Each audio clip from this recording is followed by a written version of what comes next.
বলে বর্তমান শাসক গোষ্ঠী সাতক্ষীরাকে বাংলাদেশের অংশ মনে করে না। সাতক্ষীরার উপর তারা জুলুম করেছে, সাতক্ষীরার জনগণের অধিকার দেয়নি। মানুষ খুন করেছে, গুম করেছে, পঙ্গু বানিয়েছে, ইজ্জতের উপর হাত দিয়েছে, সম্পদ লুণ্ঠন করেছে এবং মানুষকে কার্যত তারা তাদের দাসে পরিণত করেছে। কম বেশি এই চিত্র ছিল বাংলাদেশের। সবচেয়ে খারাপ অবস্থা ছিল সাতক্ষীরা।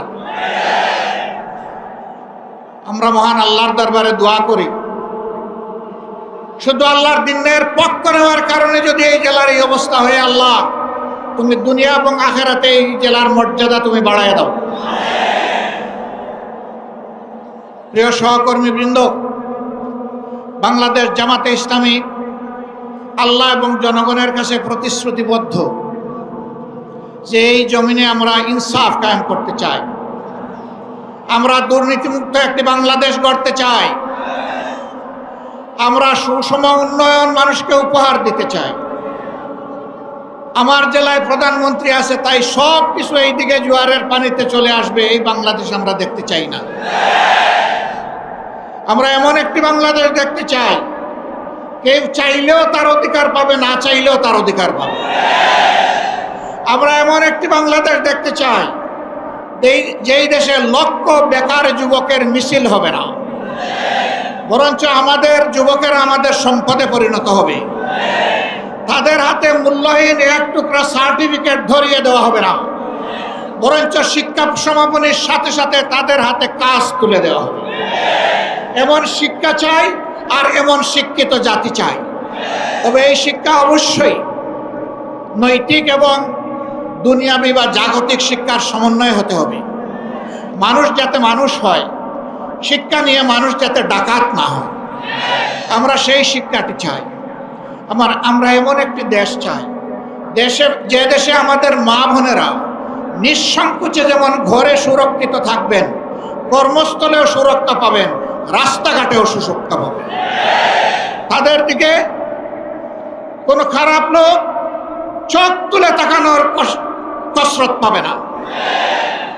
তারা ইজ্জতের সাথে, মর্যাদার সাথে, তাদের দক্ষতা দিয়ে দেশের উন্নয়নে তারাও ভূমিকা রাখবে। নবী করিম সাল্লাল্লাহু আলাইহি ওয়াসাল্লাম মানব জীবনের সবচেয়ে ঝুঁকিপূর্ণ কাজেও মহিলাদেরকে শরীক করেছেন। সেই কাজটি হচ্ছে যুদ্ধ। যুদ্ধে মারা পুরুষের পাশে থেকে তারাও যুদ্ধ করেছে। বিশেষ করে বদর যুদ্ধের কঠিন দিনে আমি প্রায় এই উদাহরণটা দিয়ে থাকি।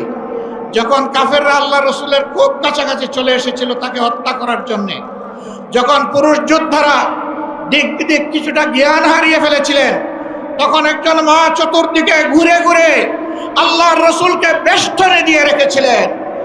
যুদ্ধ যখন শেষ হয়েছে, তার শরীরে 37টা তীর ঝুলন্ত অবস্থায় ছিল, 70টা কঠিন আঘাত ছিল। রাসূল করিম সাল্লাল্লাহু আলাইহি ওয়াসাল্লাম বলেছেন, শত্রু যখন সামনের দিক থেকে এসেছে, তখন শত্রুর তীর আর আমার মাঝখানে ছিল আল্লাহর এই বান্দি। যখন পিছন দিক থেকে এসেছে, ছিল আল্লাহর বান্দি। ঘুরে ঘুরে আল্লাহ রসুলকে কিভাবে তিনি রক্ষা করবেন? ডাইনে এসেছে ডান দিকে, বামে এসেছে বাম দিকে। আমাদের সেই সর্বোচ্চ ইজ্জতের মর্যাদাবান মায়ের নাম ছিল হযরতে নুসাইবা রাদিয়াল্লাহু তাআলা আনহা। যদি যুদ্ধের এই কঠিন ময়দানে আল্লাহর রসুল তাদের জন্য কর্মক্ষেত্র সৃষ্টি করে দিয়ে থাকেন, আমরা কে তাদের হাত বন্ধ করা? আমাদের ব্যাপারে ইসলামের প্রতিপক্ষ শক্তিরা অপপ্রচার চালায়। জামাতে ইসলামী ক্ষমতায় গেলে মহিলাদেরকে ঘর থেকে বের হতে দিবে না, আর যদি দেও আস্তে করে এনে জোর করে একটা বোরকা পরাই দেবে। জোর করে পরানো লাগবে না। যে দেশে ইসলাম কায়েম হবে, এদেশের মানুষেরা, মায়েরা আনন্দের সাথেই সেদিন তারা ইজ্জতের জন্য তাদের সম্মানের মর্যাদার পোশাক পরিধান করবেন। তারপরেও কোনো মা, কোনো বোন যদি এই পোশাকের বাইরে থাকেন, আমরা তাদেরকে কথা দিচ্ছি, নিশ্চয়তা দিচ্ছি, কারো উপর জোর কাটানো হবে না। কারণ এই দেশে শুধু মুসলমানরা বসবাস করে না, অন্যান্য ধর্মের লোকেরাও বসবাস করে। তারা তো আমাদের ধর্ম যেহেতু গ্রহণ করেনি, তাদের জন্য ইসলামের প্রেসক্রাইব করা পর্দাও তাদের জন্য প্রযোজ্য নয়। তারা যদি ইসলামের সৌন্দর্যে অভিভূত হয়ে ইসলাম কবুল করে সেটা ভিন্ন কথা, তাদেরকে ইসলাম গ্রহণ করতেও কাউকেই বাধ্য করা হবে না। সম্মানিত সহকর্মীবৃন্দ, এই দেশে শুধু মুসলমানরা বসবাস করে না, হিন্দু, খ্রিস্টান, বৌদ্ধ ধর্মের লোকেরাও বসবাস করে। আমরা এমন একটি দেশ চাই যে দেশে মসজিদও পাহারা দেওয়ার প্রয়োজন হবে না, মন্দির এবং মঠও পাহারা দেওয়ার দরকার, গির্জাও পাহারা দেওয়া লাগবে না। সকল ধর্মের লোকেরা তাদের আপন আপন ধর্ম তাদের মতো করে শান্তিতে নিরাপত্তার সাথে তারা পালন করে। আলহামদুলিল্লাহ, আমাদের দেশটি সাম্প্রদায়িক সম্প্রীতির একটি চমৎকার বাগান, কিন্তু আমাদের বাগানে মাঝে মাঝে হুতুম পেঁচা ঢুকে পড়ে। এই হুতুম পেঁচাদের ব্যাপারে আমাদেরকে সতর্ক থাকতে হবে। আমরা এই সম্প্রীতি নষ্ট করতে দেব না। আমরা এমন একটি বাংলাদেশ গঠন করতে চাই যেখানে মানুষকে তার শিক্ষা কিংবা কাজের ধরন দেখে মর্যাদা দেওয়া হবে না, বরঞ্চ প্রত্যেকটা মানুষকে আশরাফুল মখলুকাত হিসেবে মর্যাদা দেওয়া হবে। আমার দেশের একজন পরিচ্ছন্নতা কর্মী, তিনিও আমার ভিআইপি, তারা যদি 3 দিনের জন্য তাদের কাজ বন্ধ করে, আমরা কেউ ঘর থেকে বের হতে পারবো না। তাদের এই কাজ, কঠিন কাজ আমি করতে পারবো না। তারা কষ্ট করে এই কাজটা আমাদের করে দেন, আমি তাদেরকে স্যালিউট জানাই। সে আমার ভাই, সে আমার বোন, সে আমার এই সমাজকে চালু রেখেছে।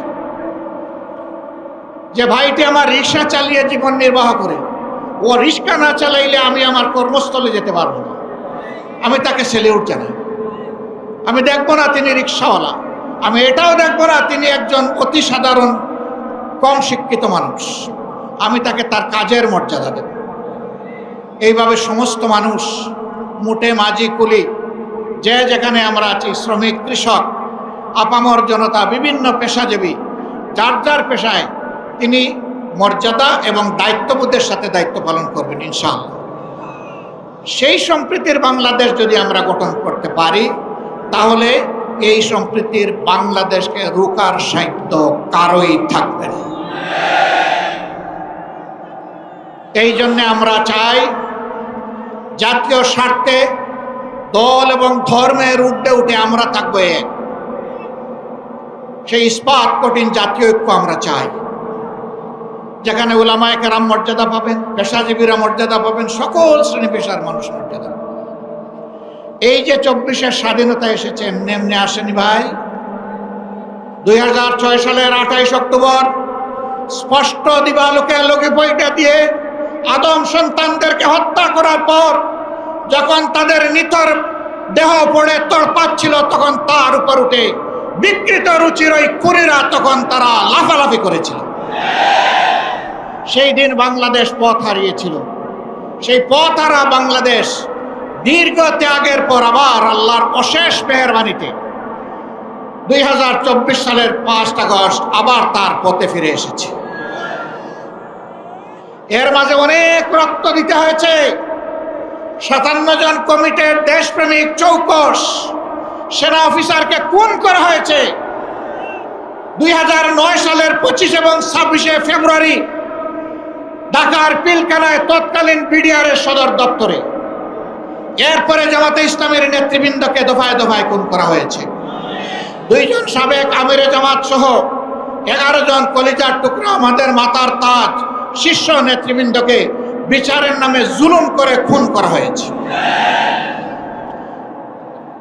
এই খুনের প্রতিবাদ যারা করেছেন, অন্যায়ের প্রতিবাদ করেছেন, তাদেরকে গ্রামে গঞ্জে খুন করা হয়েছে। আগেই বলেছি, সবচেয়ে বেশি খুনের ঘটনা ঘটেছে এই সাতক্ষীরায়। তারপরে আপনাদের পার্শ্ববর্তী জেলা ঝিনাইদহে এইভাবে বিভিন্ন জায়গায় খুনের তাণ্ডব চালানো হয়েছে। ভাই ও বোনেরা, সর্বশেষ এই বছরে 1 জুলাই থেকে শুরু করে 5 আগস্ট পর্যন্ত খুনের বন্যায় বাংলাদেশকে ভাসিয়ে দেওয়া হয়েছে। বৈষম্য বিরোধী ছাত্র জনতা রাস্তায় নেমে এসেছিল। তাদের হাতে কোনো আগ্নেয়াস্ত্র ছিল না, এমনকি তাদের হাতে কোনো ইটপাটকেলও ছিল না। তারা শান্তিপূর্ণভাবে দাবি আদায়ের জন্য রাস্তায় নেমেছিল। কোটার সংস্কারের জন্য, কোটা বাতিলের জন্যও নয়। তারা বলেছিল যৌক্তিক কোটা দেন, আমাদের আপত্তি নাই, কিন্তু কোটার নামে জাতির সাথে, মেধার সাথে তামসা করবেন তা আমরা মানব না। কেন তারা এটা বলল? এই জ্বালায় তাদের বিরুদ্ধে মানুষের কিনা, এদেশের মানুষের কিনায় অস্ত্র এবং বুলেট দিয়ে জাতির বিরুদ্ধে তাদেরকে পাঠিয়ে দেওয়া হলো। একদিকে সরকারি বাহিনীকে নামিয়ে দেওয়া হলো, আরেকদিকে সরকার তাদের সশস্ত্র গুন্ডাদেরকে নামিয়ে দিল। এই উভয় পক্ষের আঘাতে আঘাতে জর্জরিত হয়ে ১৫০০-এর কম বেশি আদম সন্তান শুধু এই ক্ষুদ্র সময়ের ভিতরে দুনিয়া থেকে বিদায় নিয়েছেন। ৬ সালের ২৮ অক্টোবর থেকে শুরু করে ২৪ সালের ৫ই আগস্ট পর্যন্ত জালিমের জুলুমের শিকার হয়ে যারা বিদায় নিয়েছেন, আল্লাহর দরবারে দোয়া করে আল্লাহ তাআলা তাদেরকে শহীদ হিসাবে কবুল করুন। তাদের পরিবারকে আল্লাহ মর্যাদা দান করুন। এই পরিবারগুলো জাতির সম্পদ। আজীবন আল্লাহ তাআলা এই পরিবারগুলোর কাছে আমাদের ঋণবোধের মানসিকতা নিয়ে তাদেরকে সম্মান করার তৌফিক দান করুন। যারা পঙ্গু হয়েছেন তাদের খেদমতকে আল্লাহ কবুল করুন। আল্লাহ তাদের জীবনটা সচল করে দিন। প্রিয় সাতক্ষীরাবাসী, আজকে আসার পথে আমি দেখলাম এরকম আরো ৩টা মাঠ উপচে পড়া মানুষ রাস্তাঘাটে। এই মাঠে তাদেরকে সুযোগ দেওয়া যায়নি বলে আমি সবার পক্ষ থেকে দুঃখ প্রকাশ করছি।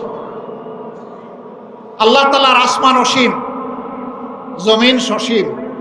সেই সসীম জমিনের ছোট্ট একটা টুকরা আমরা পেয়েছি। আমরা এই বাংলাদেশকে প্রাণ উজাড় করে ভালোবাসতে চাই। আমরা ভালোবাসি। এই জন্য আমাদের কোনো দাদা, মামা, খালু, ফুফির বাড়ি নাই।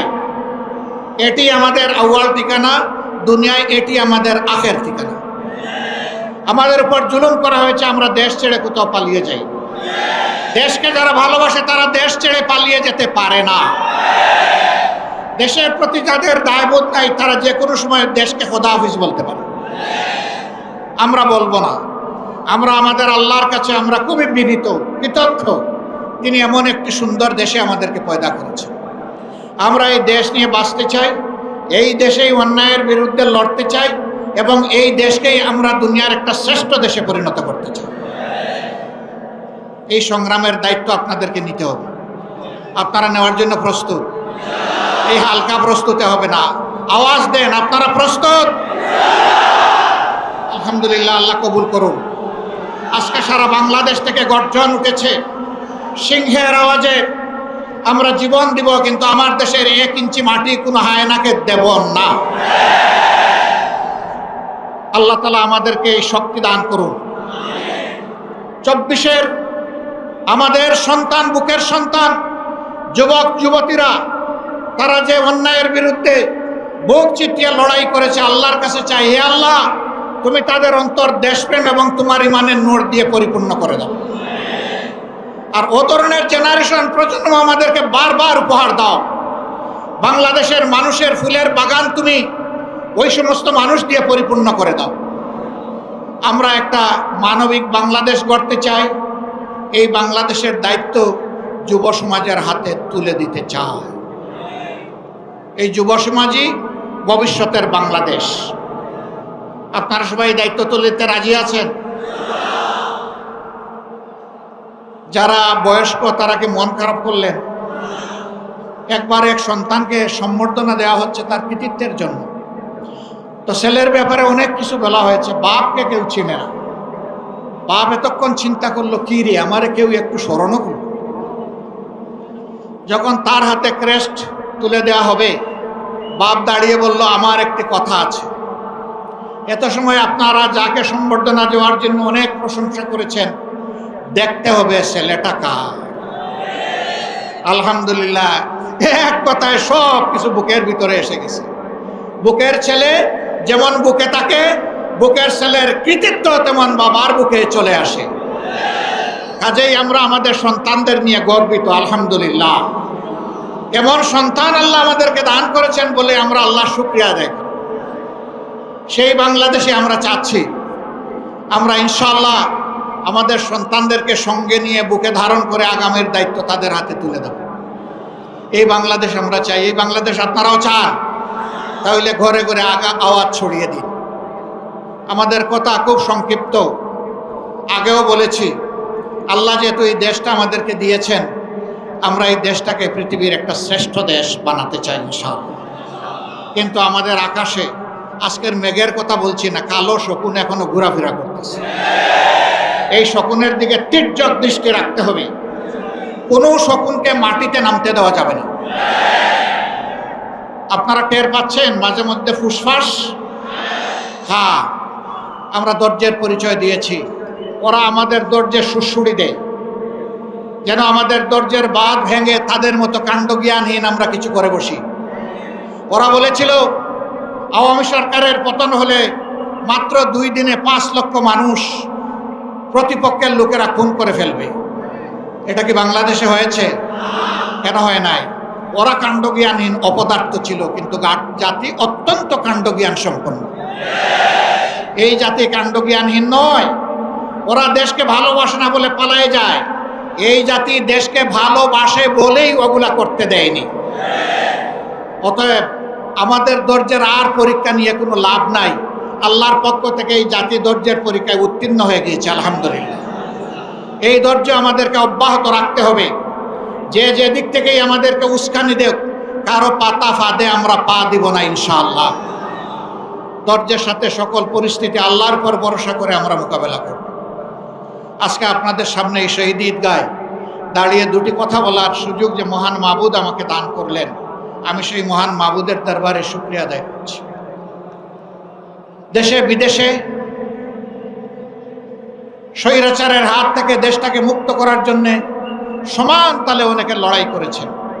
আমি আজকের এই জনসভা থেকে প্রবাসে অবস্থারত আমাদের বন্ধুদেরকে বিশেষভাবে আমি অভিনন্দন এবং মোবারকবাদ জানাচ্ছি। তারা লড়াই করতে গিয়ে দেশের ভিতরে তাদের আত্মীয় স্বজনকে নাজেহাল করা হয়েছে।